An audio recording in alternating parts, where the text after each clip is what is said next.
Hi friends, Assalamualaikum. Welcome back to my channel. അപ്പോൾ ഞാൻ ഇന്നൊരു ഹിജാബ് ട്യൂട്ടോറിയൽ വീഡിയോ ആയിട്ടാണ് വന്നിട്ടുള്ളത്. ഒരുപാട് പേര് റിക്വസ്റ്റ് ചെയ്തൊരു വീഡിയോ ആണിത്. അപ്പോൾ ഞാൻ ഇന്ന് അത് എന്തായാലും ചെയ്യാമെന്ന് വിചാരിച്ചിട്ടുണ്ട്. എനിക്കറിയാവുന്ന കുറച്ച് മോഡലാണ് ഞാൻ കാണിക്കുന്നത്. ഞാൻ സാധാരണ ഒരു മോഡൽ തന്നെയാണ് ചെയ്യാറ്. അപ്പോൾ ഞാൻ അറിയുന്ന കുറച്ചും കൂടെ കാണിക്കാമെന്ന് വിചാരിച്ചു. പിന്നെ വീഡിയോയിലേക്ക് പോകുന്നതിന് മുന്നേ ഞാൻ യൂസ് ചെയ്യുന്ന അണ്ടർസ്കാർഫും കൂടെ കാണിക്കാം. ഇതാണ് ഞാൻ യൂസ് ചെയ്യുന്നത്. ഇതൊരു നെറ്റ് പോലത്തെ കേട്ടോ, ഒരു ലേസ് പോലത്തെ ഒരു സംഭവമാണിത്. ഇതിന് ലേസ് എന്ന് തന്നെ പറയാം. കുട്ടികളൊക്കെ യൂസ് ചെയ്യുന്ന ഒരു ഹെഡ് ബാൻഡ് ഉണ്ടല്ലോ, അതേപോലെ കുട്ടികളെന്നല്ല വലിയവരൊക്കെ അങ്ങനെ യൂസ് ചെയ്യുന്നത് ഞാൻ കണ്ടിട്ടുണ്ട്. ഈ കോളേജ് പിള്ളേരൊക്കെ അങ്ങനെ ഷോർട്ടായിട്ട് ഹെയറുള്ള പിള്ളേരൊക്കെ യൂസ് ചെയ്യുന്നത് ഞാൻ കണ്ടിട്ടുണ്ട്. ഇത് അങ്ങനത്തെ ഒരു സംഭവം കേട്ടോ. ഇത് ശരിക്കും അണ്ടർസ്കാർഫ് അല്ല, ഞാനിത് അങ്ങനെയാണ് യൂസ് ചെയ്യണത്. അപ്പോൾ ഞാനിതിന് അങ്ങനെ ഒരു പേര് പറഞ്ഞെന്നുള്ളൂ. ഇതിന് ശരിക്കും പേരെന്താണെന്ന് എനിക്കറിയില്ല. ഇത് നമ്മൾ നാട്ടിലൊക്കെ ഇങ്ങനെ ഫാൻസി ഷോപ്പിലൊക്കെ ഇത് കിട്ടുന്നുണ്ടാവും. ഇത് ഞാൻ ഇവിടുന്ന് ഒരു ഷോപ്പിൽ നിന്ന് വാങ്ങിച്ചതാണ്, പേരൊന്നും അറിയില്ല. ഇത് ഞാൻ ശരിക്കും കിച്ചണിലൊക്കെ കുക്ക് ചെയ്യുമ്പം ഷോളിടാത്ത ടൈമിലൊക്കെ മുടി കൊഴിയണ്ട വിചാരിച്ചിട്ട് അങ്ങനെ യൂസ് ചെയ്യാൻ വേണ്ടിയിട്ട് വാങ്ങിച്ച ഒരു സംഭവമാണിത്. ഒരു പ്രാവശ്യം ഞാൻ അങ്ങനെ ഷോളിൻ്റെ കൂടെ ചുറ്റി നോക്കിയപ്പോൾ എനിക്ക് നല്ല ഇഷ്ടമായി, നല്ല സുഖമുണ്ട് ഇത് ഇടാൻ വേണ്ടിയിട്ട്. പിന്നെ ഇത് ചെവി കവർ ചെയ്യൂല, അതാണ് ഇതിൻ്റെ ഒരു നല്ലൊരു കാര്യം എന്ന് പറയാനുള്ളത്. ചെവി കവർ ചെയ്യാത്തതുകൊണ്ട് നല്ല സുഖമാണ്. എനിക്കിങ്ങനെ ചെവി കവർ ചെയ്യണത് അണ്ടർസ്കാർഫൊക്കെ യൂസ് ചെയ്യുമ്പോൾ നല്ല ബുദ്ധിമുട്ടാണ്. യാത്ര ചെയ്ത് കഴിഞ്ഞ് വന്നാൽ നല്ല തലവേദനയാണ്. അങ്ങനെയായിട്ട് ഞാൻ അങ്ങനെ അണ്ടർസ്കാർഫ് ഉപയോഗിക്കാതായി. പിന്നെ ഇങ്ങനെ ചില ഷോളൊന്നും തലയിൽ നിൽക്കാത്ത ടൈമിൽ നമുക്ക് അതില്ലാതെ പറ്റില്ല. അങ്ങനെ പിന്നെ ഇങ്ങനെ തിരഞ്ഞ് ലാസ്റ്റ് ഇതാണ് എനിക്ക് പിന്നെ ശരിയായിട്ട് വന്നിട്ടുള്ളത്. അപ്പോൾ ഇത് നല്ലൊരു സംഭവം കേട്ടോ. അങ്ങനെ തലവേദനയുള്ള പ്രശ്നമുള്ള ആൾക്കാർക്കൊക്കെ ഇത് നല്ലൊരു സംഭവമാണ്. ഇത് ചെവി കവർ ചെയ്യൂല, ഇങ്ങനെ അലാസ്റ്റിക് ആട്ടോ, ഇവിടെ ഇങ്ങനെ ബാക്കിൽ ഇങ്ങനെ അലാസ്റ്റിക്കാണ്. അപ്പോൾ ഇത് ഞാൻ ജസ്റ്റ് ഇതിൻ്റെ മുകളിൽ, എൻ്റെ ഷോളിൻ്റെ മുകളിൽ ഞാനൊന്ന് ഇട്ട് കാണിച്ചു തരാം.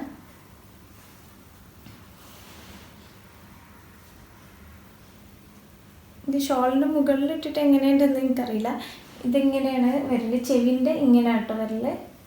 ഇപ്പം ഞാനിവിടെ ക്ലിപ്പൊന്നല്ലോ ഒക്കെ സാധാ മുടി പൊക്കി കെട്ടാറാണ് ചെയ്യാറ്.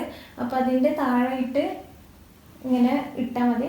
അപ്പോൾ ഇത് അങ്ങനെ അഴിഞ്ഞു പോകുന്നില്ല, നല്ല കറക്റ്റിൽ അങ്ങനെ അവിടെ നിൽക്കും, നല്ല ടൈറ്റിൽ തന്നെ ഇങ്ങനെ നിൽക്കും. എന്നിട്ട് ഇതിൻ്റെ മുകളിൽ ഷോൾ ചുറ്റിയാൽ അങ്ങനെ ഇത് നല്ല നീറ്റിൽ നിൽക്കും കേട്ടോ. ഷോൾ ചുറ്റിയിട്ടുണ്ട് അങ്ങനെ ഇങ്ങനെ ഒന്നും ഇളകി പോകുന്നില്ല. അപ്പം നാട്ടിലിത് ഫാൻസി ഷോപ്പിൽ കിട്ടുമെന്നാണ് എനിക്ക് തോന്നുന്നത്. ഇതെന്ത് നാട്ടിലൊക്കെ കണ്ടിട്ടുണ്ടാവും എല്ലാവരും. ഇതങ്ങനെ അണ്ടർസ്കാർഫായിട്ട് പറയാൻ പറ്റില്ല, ഇതിൻ്റെ പേരെങ്കിൽ ശരിക്കും പറയാൻ അറിയില്ല. ഒരു ഹെഡ് ബാൻഡ് പോലത്തെ ഒരു സംഭവമാണിത്. അപ്പോൾ നമുക്ക് വീഡിയോയിലേക്ക് പോവാം. ഇപ്പം ഞാനിങ്ങനെ ചുറ്റിയിട്ടുള്ളത് ഷോളുകൊണ്ട് ജസ്റ്റ് അബാൻ്റെ ഷോളുകൊണ്ട് ജസ്റ്റ് ഇങ്ങനെ ചുറ്റിയിട്ട് ഇരിക്കുകയാണ്. ഞാനിങ്ങനെ ഒന്നല്ല ഇട്ട് ചെയ്യാറ്, ഈ ഒരു സംഭവം വെച്ചിട്ട് തന്നെയാണ് ഷോള് ചുറ്റാറുള്ളത്. ഇതിപ്പോൾ ഞാൻ ജസ്റ്റ് ഇവിടെയൊക്കെ ഒന്ന് കവർ ചെയ്യാൻ വേണ്ടിയിട്ട് ഷോൾ വെച്ചിട്ട് ഒന്നാക്കിയതാണ്. സത്യം പറഞ്ഞാൽ ഇങ്ങനെ ഒന്ന് ഇളകാൻ തന്നെ പറ്റുന്നില്ല. ഇത് വെച്ചിട്ട് കെട്ടിയിട്ട് ഇങ്ങനത്തെ അണ്ടർസ്കാർഫ് തിരഞ്ഞിട്ട് എനിക്ക് കിട്ടിയില്ല. അപ്പോൾ ഞാൻ ഷോൾ വെച്ചിട്ട് ഒന്ന് അഡ്ജസ്റ്റ് ചെയ്യാണ്. അപ്പോൾ നമുക്ക് വേഗം ചെയ്ത് അങ്ങോട്ട് തീർക്കുക, ഇല്ലെങ്കിൽ എനിക്ക് നല്ല ബുദ്ധിമുട്ട് ഇങ്ങനെ ഇരിക്കാൻ വേണ്ടിയിട്ട്. പക്ഷെ ഇങ്ങനെ ചെയ്യണവരുണ്ടാവും കേട്ടോ, അങ്ങനെ കവർ ചെയ്തിട്ട് ആക്കുന്നവരുണ്ടാവും. പക്ഷെ എനിക്കെന്താണെന്നറിയില്ല, അങ്ങനെയൊക്കെ ചെയ്ത് നല്ല ബുദ്ധിമുട്ടാണ്. ബുദ്ധിമുട്ട് മീൻസ് ചെറിയൊരു മൈഗ്രെയിൻ്റെ പ്രശ്നമുണ്ട്. അപ്പോൾ അതൊക്കെ ചെയ്ത് യാത്രയൊക്കെ ചെയ്ത് തിരിച്ചു വരുമ്പോൾ ഈ ഒരു പ്രശ്നം എനിക്കെപ്പോഴും ഉണ്ട്. എനിക്കത് പൊതുവേ ഞാൻ കുറേ ആൾക്കാർക്ക് കേട്ടിരിക്കണേ ഇങ്ങനെ കവർ ചെയ്ത് നിൽക്കുമ്പോൾ നല്ല ബുദ്ധിമുട്ടാണെന്നുള്ളത്. അപ്പം ഞാനിനി കൂടുതൽ സംസാരിക്കില്ല, വേഗം നമുക്ക് വീഡിയോയിലേക്ക് പോവാം. ഇപ്പം ഞാൻ എടുത്തിട്ടുള്ള ഷോള് ഞാനൊരു ഷിഫോണിൻ്റെ ഷോളാണിത്. ഇത് ഞാൻ അല്ലൻബർ എന്ന് വാങ്ങിച്ച ഷോൾ കേട്ടോ, നല്ല ഭംഗിയുള്ള ഷോളാണ്, എനിക്ക് നല്ല ഇഷ്ടമായത്. ഒരു ഷിഫോണിൻ്റെ ഷോളാണിത്. അപ്പോൾ ഇതിങ്ങനെ നമുക്ക് ഫസ്റ്റ് ചെയ്യാൻ നോക്കാം. ഞാൻ സാധാരണ എപ്പോഴും ഇപ്പോൾ മോഡസ്റ്റ് ഫാഷനിലൊക്കെ എപ്പോഴും ചുറ്റുന്ന ഒരു സ്റ്റൈലാണ് ഞാൻ ഇപ്പോൾ കാണിക്കാൻ പോകുന്നത്. ഞാൻ ഏറ്റവും കൂടുതൽ അത് തന്നെയാണ് സാധാരണ പുറത്ത് പോകുമ്പോൾ ചെയ്യാറുള്ളത്. അപ്പോൾ അത് ഫസ്റ്റ് കാണിക്കുക. അത്ര വലിയ സംഭവമൊന്നുമല്ല. ഇതാണോ എന്ന് ചോദിച്ചിട്ട് നിങ്ങൾ കമൻറ്റ് ഇടുമ്പോൾ എന്താ പറയുക, എനിക്ക് നല്ല ടെൻഷൻ ഉണ്ട്. ഇതാണോ എന്ന് നിങ്ങൾ എന്തായാലും ചോദിക്കും. എല്ലാവരും സാധാരണ യൂസ് ചെയ്യുന്ന ഒരു മോഡലാണ് അത്. നമ്മൾ ഫേസിന് ചേർന്ന, എനിക്ക് കൂടുതലും ഫേസിൽ ചേരുന്നത് അതാണ്. അപ്പോൾ അതുകൊണ്ട് ഞാനത് തിരഞ്ഞെടുത്തെന്നുള്ളൂ. അപ്പോൾ എന്തായാലും നമുക്ക് സ്റ്റാർട്ട് ചെയ്യാം.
അപ്പോൾ ഞാനിവിടെ വീഡിയോ നിർത്താണ്. ഞാൻ കുറേ മോഡലൊക്കെ കാണിക്കണം എന്ന് വിചാരിച്ചു, പക്ഷേ ഇവിടെ നല്ല തണുപ്പാണ്. അപ്പോൾ എനിക്ക് വീഡിയോ എടുക്കാൻ നല്ല ബുദ്ധിമുട്ടുണ്ട്. അതുകൊണ്ട് ഞാൻ കുറച്ച് മോഡൽ കാണിച്ച് നിർത്താണ്. അപ്പോൾ നല്ല കുറേ മോഡലായിട്ടൊക്കെ ഞാൻ ഇൻഷാ അല്ലാഹ് എന്തായാലും വരുന്നുണ്ട്. നല്ലൊരു വീഡിയോ ആയിട്ട് വീണ്ടും കാണാം. പിന്നെ സബ്സ്ക്രൈബ് ചെയ്യാത്തവരുണ്ടെങ്കിൽ സബ്സ്ക്രൈബ് ചെയ്യുക, കമൻറ്റ്സ് അറിയിക്കുക, ഷെയർ ചെയ്യുക. പിന്നെ കൂടെ ഒരു ബെല്ലൈക്കണും കൂടെ ഉണ്ട്, അതും കൂടെ ക്ലിക്ക് ചെയ്യാൻ മറക്കരുത്. അപ്പോൾ നല്ലൊരു വീഡിയോ ആയിട്ട് വീണ്ടും കാണാം. അസ്സലാമു അലൈക്കും.